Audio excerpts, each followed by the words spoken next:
hear them talk. The doctor can't help Eric any longer, he needs to be taken to the hospital, but Frederick refuses and accepts to let God decide what happens to the boy. Later, Elmer goes to see Frederick to ask for a day's leave. He's decided he wants to be a mailman and wants to visit the Mail and Telegraph Museum to learn more about it. Frederick is pleased to hear he's dropped the astronaut nonsense and is aiming for a proper job, so to reward his good behavior, he allows him to have that break and even gives him a coin to get some ice cream. Once he gets to the city, Elmer uses that coin to call Lillian after finding her number on the phone book. After telling him she isn't working with kids anymore and now teaches other teachers at college, she accepts to take him to the child welfare office, where they wait for Hartman for 6 hours. It seems he isn't coming back soon, so another inspector takes their case, but all he can do is file a report because they haven't brought any evidence with them. Elmer returns to the orphanage determined to take the matter into his own hands.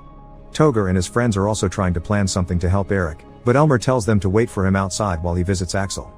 He convinces the man that he's there to spend the night together, so while Axel is distracted, Elmer steals his keys and locks him up in his room. After visiting Eric to say goodbye just in case something happens to him, he makes an astronaut costume out of a box and foil paper, then takes a hammer and takes it outside to start destroying Frederick's car while the other boys cheer for him. The instructors find him and Toft begins beating him up while Frederick takes a call from the inspector's office, telling him about the report they received earlier. Catching on Elmer's plan, Frederick stops the punishment so he doesn't get any more bruises that could incriminate him. Now they've let go of him, Elmer runs away and overcomes his fear in order to climb up the water tank only to jump off it while pretending to be a floating astronaut. Inspector Hartman and Lillian arrive just in time to see this happen, and Eric wakes up the moment his brother hits the ground. Both siblings are taken to the hospital and watched over by Lillian, who is relieved to hear from the doctor that it will take a while for them to recover but they'll survive.